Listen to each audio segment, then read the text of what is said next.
Hey, how you doing? This is Arthur Wu, and this video series is about my journey into the world of medium format photography. Now, I haven't been at it very long, but I just wanted to document the process of what I've been going through, things I've discovered, trying to figure out what the best methods are, and so on. So with that said, let's get into it. So why medium format photography? Well, when I first started getting interested in photography many years ago, I was highly interested in fashion photography. There was just something magical about the images. When I looked through fashion magazines, when I would see ads, just the mood, the energy, the lighting, composition, everything was so amazing. And so as I got further into my research, I started seeing a lot of photographers using medium format cameras. Now at the time, I didn't really know much about it. I just knew that this was something that was not like a regular camera because they were like big and boxy and they were just like super professional looking. So, after meeting a few photographers who were shooting medium format, it became evident to me, just based on the cost and based on what people were shooting, that it was not something that was for me. I just needed some small camera to just really practice and kind of hone my skills. And eventually I got into video and motion, and that was that. I kind of just put it behind me. I kind of forgot all about it. However, over the last few months, I've actually decided to try a new mindset where I just kind of try everything that interests me. So whether it's like music or photography or anything like that, I just want to just try it, just get inspiration, because I actually found that that's a good way to kind of get out of the creative rut that I could get stuck in when I'm doing motion and film. And so photography just kind of came back to me. I just started looking at ads again, and I started really getting inspired by fashion. And so it reminded me of, all those years ago when I started getting into photography, and medium format came up again. And I was like, you know what? Let's jump into it. At this point in time, why not?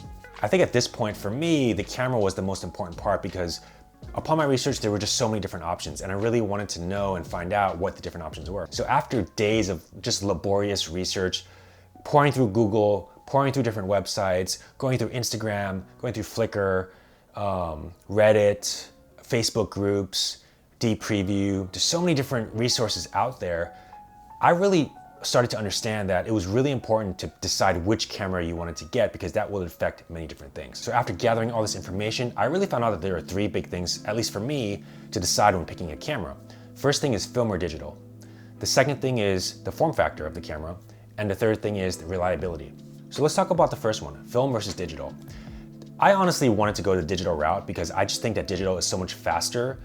You take your photos, you download them, you edit them, and then you process them how you want to, whether they're going online or whether you're gonna print them. It's just, to me, it's just more, the workflow is a little bit more seamless. And for film, even though I've never shot stills film before, just knowing from people that I know who shoot film, the process that you have to go through it, sending it to a lab and then scanning it and doing all that, it wasn't something that I wasn't sure that I really wanted to do. So. But the thing is that after doing research, I quickly discovered that the affordable digital cameras still cost a lot, somewhere between I think $4,000 and $10,000 depending on which one you want. And so just being a hobby, I was like, no way, I'm not spending that much on something that I'm not really going to be making a return on investment on. And I don't even know if it's something that I really am interested in doing longer term. And so from that perspective, it was like, all right, well, digital's out, I have to do film, I have to learn the process and just roll with the punches. All right, portability. This is actually a big one for me because I live in New York City, and so I take the train everywhere, I walk to a lot of places, and I don't want to carry around something that's really massive. A lot of the medium format cameras I've seen, the form factors are like this modular box that you put the lens in front of, you put the film back on there, and then you're either looking through like a giant prism or with the, I don't remember what it's called, but it's just like this thing that you look through to see the actual image that you're focusing. And it just seemed like, from what I've read, it was really heavy. It's not something I wanted to deal with.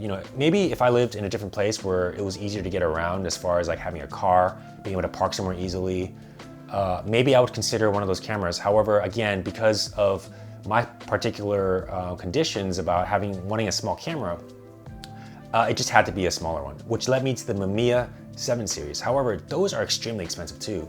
Speaking about not spending $4,000 on a camera, some of the eBay prices are somewhere between $2,500 to $4,000 depending on the kit that you're getting and so on. So that was out, and just searching some more, that led me actually to this camera, which I actually really love so far, which is the Fuji GW690 version 2. They make all these different versions, but this is the one that worked for me. I wanted a similar aspect ratio as the 35mm film, which is 3x2. It is a rangefinder, which some people may or may not like, which means that you're actually focusing through this rangefinder right here instead of actually through an SLR with a mirror inside of it. And so it can be a little tricky to focus and line up because, you know, the whole thing is manual focus basically. But, you know, I have a digital rangefinder, so I'm used to the process. And so for me, it was totally fine. And so I took a hard look at the Fuji series. They were affordable. You can get them for under $1,000 on eBay. At the time, it just seemed like this was the camera to get, but I still wasn't sure. So I was still doing some more research. And the last thing, reliability. A lot of these film cameras, they simply aren't made anymore. And so I've read a lot of accounts of people, not everyone, but there are a number of accounts of people telling their stories about like how it was so hard to find a technician when something in their camera either broke or stopped working. And a lot of it had to do with like electronics.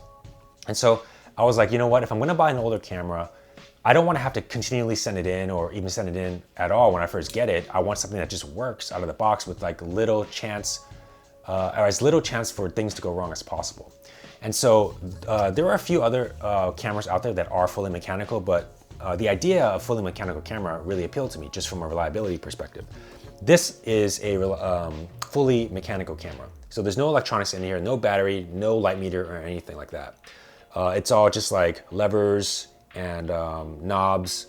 And so there's not much that can go wrong with it from an electrical perspective. It's, you know, if you need to replace a part, probably the biggest thing would be the leaf shutter in here. After every, I think 500 photos, you have to replace that. So I'm not looking forward to that, but you know, for now it works. And so I decided to pick up this camera. It's been really great so far. It's really slowed me down as far as like thinking what shots I really need to get, because this camera only gets 8 photos.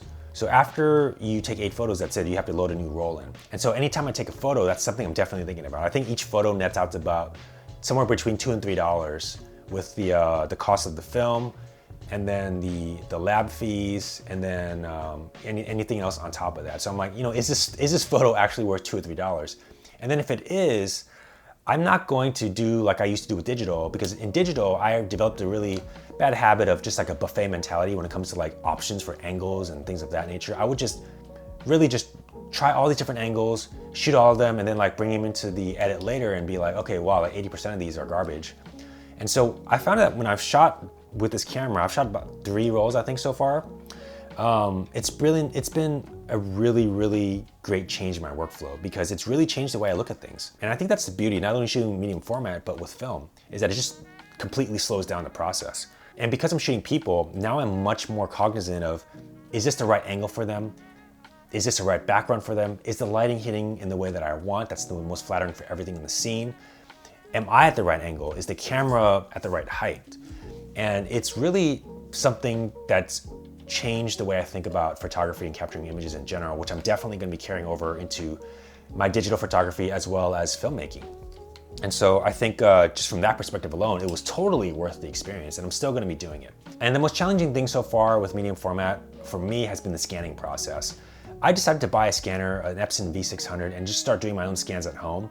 And it's actually been a challenge getting consistently sharp scans. Now, I think some of the photos that I've taken were not 100% in focus, just because maybe the depth of field or the aperture was too wide open and the depth of field was like just really shallow.